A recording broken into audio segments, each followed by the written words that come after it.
Sir మొన్న ఒకటి India today survey ఒకటి రిలీజ్ అయింది రీసెంట్ గా, ఒక వారం రోజుల కిందట. దేశంలో ఇప్పుడు ఎలక్షన్లు జరిగినా కూడా అటు మొత్తం దేశవ్యాప్తంగా అటు ఓవరాల్ గా చూస్తే బీజేపీ మళ్ళీ తిరుగులేని మెజార్టీగా వచ్చే అవకాశం స్పష్టంగా ఉందని చెప్పారు. At the same time Andhra Pradesh కావచ్చు, తెలంగాణలో కావచ్చు. తెలంగాణలో బీజేపీ వర్సెస్ కాంగ్రెస్ ఉంటుంది కానీ బీఆర్ఎస్ లేదనే అనే వార్త ఆ సర్వేలో ఇదైంది. అసలు తెలంగాణలో బీజేపీ ఎప్పుడు నుంచో అధికారంలోకి రావాలని కోరుకుంటుంది, ప్రయత్నం చేస్తుంది కాబట్టి విఫలమవుతుంది. అసలు ఈసారి ఏమన్నా ఛాన్స్ ఉండొచ్చు అంటారా? అసలు టిఆర్ఎస్ ను ముందు వెనక్కి నెట్టేంత సత్తా తెలంగాణ బీజేపీకి ఉందా? అసలు బీఆర్ఎస్ ఎక్కడుంది?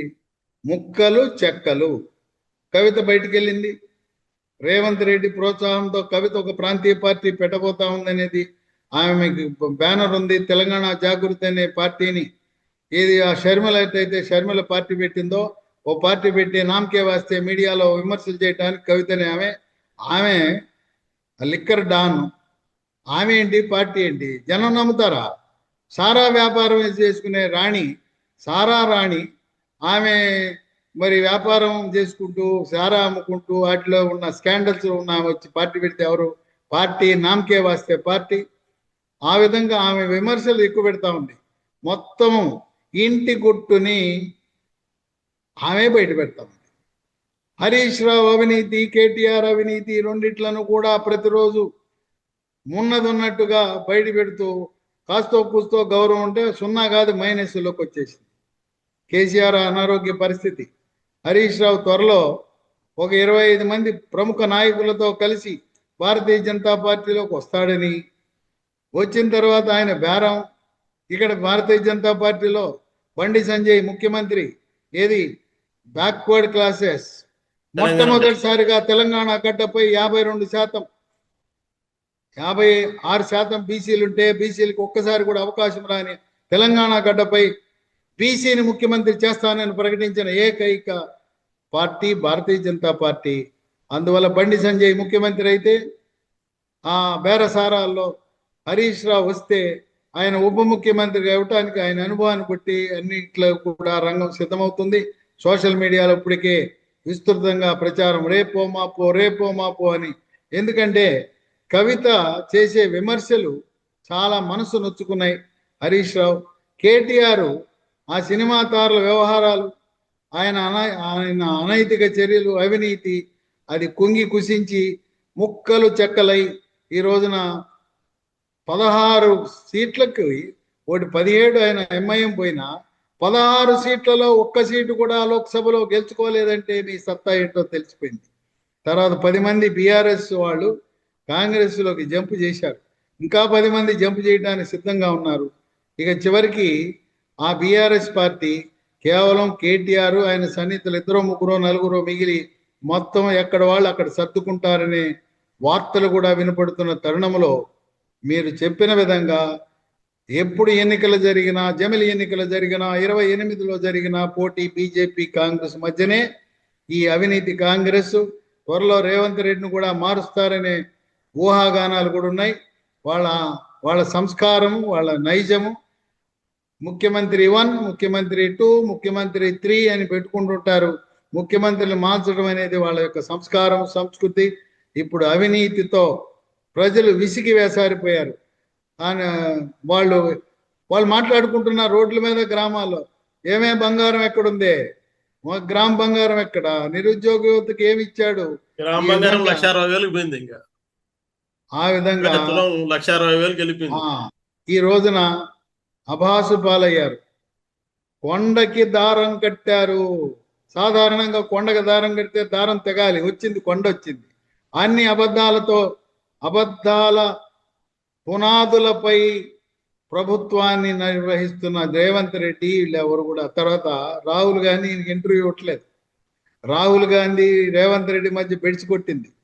తర్వాత ఇప్పుడు ఆ బొగ్గు కుంభకోణం, పెద్ద కుంభకోణం, ఆ బొగ్గు కుంభకోణంలో మసిపూసి మారేడుకాయ అన్నట్టుగా మసిబారిపోయింది, మసకబారిపోయింది.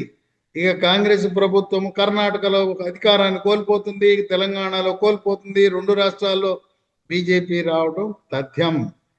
బీఆర్ఎస్ పార్టీ ఉండదు. బీఆర్ఎస్ లో నాయకులందరూ కూడా క్యూలో నిలబడుతున్నారు బీజేపీలో నిలబడటానికి. ఇప్పుడే ఈ మున్సిపల్ ఎన్నికల్లో కూడా ఎన్నడూ లేని విధంగా మొత్తం తెలంగాణ మొత్తం అన్ని కౌన్సిలర్లు అన్ని కార్పొరేటర్ స్థానాల్లో మరి పోటీ పెట్టడం అనేది గతంలో ఎన్నడూ జరగల.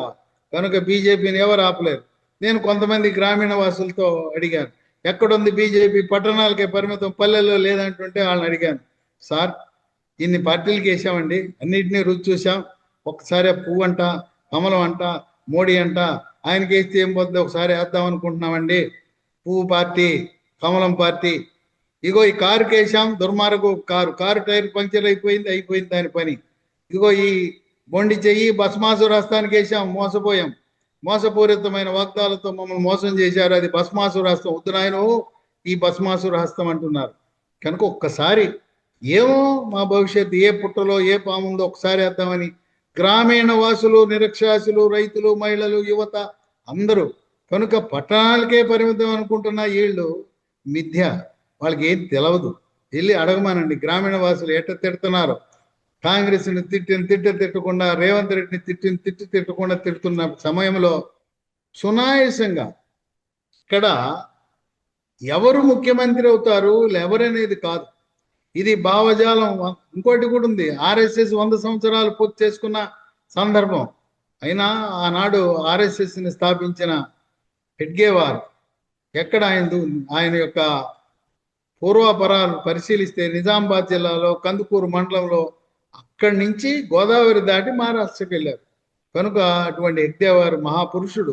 ఆయన జన్మించిన తెలంగాణ రాష్ట్రం 100 సంవత్సరాలు పూర్తయిన సందర్భంగా ఆర్ఎస్ఎస్ చాలా బలంగా ఉన్నది. హిందూ సమ్మేళనాలు తెలంగాణ, ఆంధ్రప్రదేశ్ ఒకటేంటి, మొత్తం భారతదేశంలో లక్షలాది జరిగిన హిందూ సమ్మేళనాలే భారతీయ జనతా పార్టీ. ఆయన ఏమి ఇండియా టుడే ఆయన ఏం చెప్పాల్సిన అవసరం లేదు.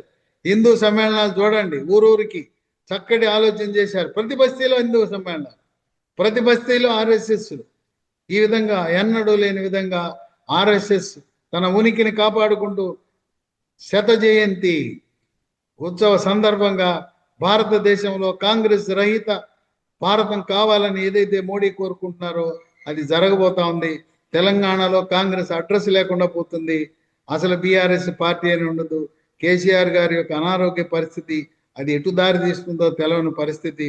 కనుక హరీష్ రావు కవితపాయ్, హరీష్ రావు త్వరలో నిష్క్రమణ, కేటీఆర్ తన ఆత్మరక్షణలో పడి నేను వెళ్ళిపోతా అమెరికా, నేను ఎక్కడి నుంచి వచ్చానో అమెరికాకి వెళ్ళిపోతాను, వదిలిపెట్టండి నాయనో అనే పరిస్థితి ఉంది.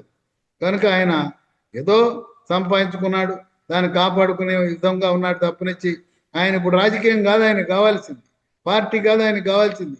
ఆయన జైల్లో పోకుండా చూసుకోవాలా, సంపాదించుకున్న అక్రమ సంపాదన కాపాడుకునే పనిలో ఉన్నాడు. కనుక బీఆర్ఎస్ పార్టీ బీజేపీ మీద ఒక ముద్ర ఒకటి ఉండదు, వాషింగ్ పౌడర్ నిర్మా అనేది ఒక బీజేపీకి మధ్య ట్యాగ్ లైన్ గా వాడుతున్నారు. అంటే పెద్ద పెద్ద స్కామ్ చేసిన వాళ్ళు బీజేపీలో చేరితే వైట్ పేపర్ అయిపోతారు అనేది ఒక ఇది ఉంటున్నారు. ఈరోజు ఇప్పుడు కవిత ఏదైతే మీరు ఇదైతే ఉన్నారు, కవిత గారు మామూలు ఏమంటున్నారు, హరీష్ రావు అవినీతి పౌరుడు, కేటీఆర్ అవినీతి పౌరుడు ఇది అంటున్నారు. వీళ్ళందరూ రేపు పొద్దున్న బీజేపీలో, ఇప్పుడు హరీష్ రావు బీజేపీలో చేరితే సక్రమం అయిపోతాడు. వాషింగ్ పౌడర్ నిర్మాణేనా? అప్పుడు మా పార్టీలో చేరినంత మాత్రం మేము ఎక్కడానికి కేసులు ఎత్తేసామా? కేసులు ఎత్తేం కదా. మీరు మీరు మీరు ప్రస్తావించే అందరి నాయకుల మీద కేసులు ఉంటాయి. కేసులు ఎక్కడ బావు. ఈ పార్టీలో వాళ్ళ పార్టీలో లేరా? రాజకీయం అంటేనే ఉంటారు. కనుక మేము వ్యూహం ముందు కుర్చీ ఎక్కితేనే కదా ఏదైనా చేయగలిగింది. కనుక ప్రధానమంత్రి మోదీ గారు అక్కడ ఎక్కి కూర్చోబట్టే ఈరోజు భారతదేశం ఇట్లుంది. వికసిత భారత్ సాధించాలన్నా, వికసిత తెలంగాణ కొంతమంది, అది రాజకీయ వ్యూహం. రాజకీయ వ్యూహంలో భాగంగా బలీయమైన శక్తులను మా పార్టీలో బీజేపీలో చేర్చుకుంటారు. చేర్చుకుని కేసు ఎత్తేసినప్పుడు అడగ కేసులు ఏమి ఎత్తేయట్లేదు కదా. ఉన్నాయి, ఆయనపై ఆరోపణలు ఉన్నాయి. ఆరోపణలే కానీ ఎక్కడన్నా ఆయన మీద కేసు నిర్ధారణ అయిందా? మీరు ఆరోపణలు పట్టుకుని ఆయన ఏమైనా జైలుకి వెళ్ళాడా? చాలా మంది వివిధ దేశంలో స్కాములు చేసిన వాళ్ళు వీళ్ళందరూ బీజేపీలో చేరిన వెంటనే కేసులు లూజ్ అయిపోతున్నాయి, కేసులు ఆగిపోతున్నాయి, ముందు కదలట్లేదు అనేది ఒక ముద్ర ఉండదు. ఒక్కటి చెప్పండి ఎవరి మీద కేసులు ఎత్తేసాం? ఆరోపణలు ఎదుర్కొంటున్న వ్యక్తులు మా దాంట్లో చేరిన మాట వాస్తవం. అంతేగాని వాళ్ళ మీద కేసు నిరూపణ అయిందా? మేము కేసులు ఎత్తేసామా? లేదా వాళ్ళు జైలుకి వెళ్ళిన ఏమన్నా మేము చేర్చుకున్నాం చెప్పండి? డిస్క్వాలిఫై 6 సంవత్సరాలు ఎన్నికకి అర్హత లేని ఏమన్నా చేర్చుకున్నామా? ఆరోపణలు ఏవో చేస్తుంటారు. అది నిరూపణ అయితే పంపిస్తాం, బయటికి పంపిస్తాం. కేసులు నిర్ధారణ జరిగితే మేము వాళ్ళని పంపించేస్తాం పార్టీ నుంచి. ఆరోపణలే కనుక అదేమి తప్పు కాదు. ఇది మాకు వ్యూహం ఉంటుంది, రాజకీయ వ్యూహం. ఎలా గెలవాలో, ఎలా చేయాలో అది పెద్దలు చూసుకుంటారు. జాతీయ స్థాయిలో వాళ్ళ నిర్ణయం ప్రకారం జరుగుతుంది. ఇది కుటుంబ పార్టీ కాదు. ఇది తండ్రి తర్వాత కొడుకు, కొడుకు తర్వాత మనవడు అంటే పార్టీ కాదు. అంటే ఒకటి, మీరు కుటుంబ పార్టీ కాదు, మిగతా పార్టీలని కుటుంబ పార్టీలు అంటున్నారు. మరి అయితే కర్ణాటకలో యడ్యూరప్ప గారి కుమారుడికి అధ్యక్ష పదవి ఎలా ఇచ్చారు? ఇప్పుడు మీ జాతీయ అధ్యక్షుడే వాళ్ళ ఫాదరు బీజేపీ వ్యక్తి. మామూలుగా ఆ వారసత్వం ఎలా ఇచ్చారు? అర్హత ఆధారంగా ఇస్తామండి మేము. అంటే మిగతా వాళ్ళకి అర్హత లేదంటారా? అర్హత, సమర్థత, కుటుంబ గౌరవం, ఆ రాష్ట్ర ప్రజలు అతని గురించి ఏమనుకుంటున్నాడు. ఇప్పుడు మా జాతీయ అధ్యక్షుడు అండి చిన్న వయసులో 4 సార్లు ఎమ్మెల్యే గెలిచాడు. అవినీతి మచ్చలేదు. వాళ్ళ కుటుంబ చరిత్ర మనం పెళ్లి చేసుకునేటప్పుడు 3 తరాలు ముందు చూడమని చెప్తలేదు. అట్టాగే చూస్తాం. అంతే. కొడుకు గనక మేము ఇవ్వం. కొడుకు అర్హత ఉంటే, సమర్థత ఉంటే, నీతి నిజాయితీ ఉంటే, రాజకీయంగా ఉంటే ఇస్తాం. అంతేగాని ఇది కుటుంబ పార్టీ కాదు.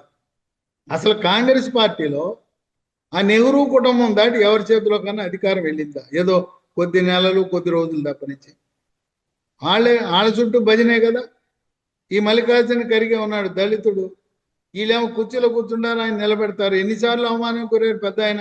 వయసు రీత్యా పెద్దోడు, దళితుడు. మళ్ళీ ఏదో మేము దక్షిణాది రాష్ట్రాలు, ఆయన కర్ణాటక నుంచి వచ్చి ఆయన ఇచ్చే గౌరవం అదే? ఏంటి వాళ్ళు చేసేది? మన దక్షిణాది నుంచి వెళ్ళిన మల్లికార్జున ఖర్గేకి ఇచ్చే గౌరవము చాలా ప్రశ్నార్థకం. దళితుడిని అవమానపరుస్తున్నారు. ఇదంతా నెహ్రూ కుటుంబం. ఏంటి వాళ్ళ కుటుంబం ఏం చేశారు? దేశానికి ఏం చేయలేదు. వాళ్ళ వల్ల ఏమీ జరగలేదు.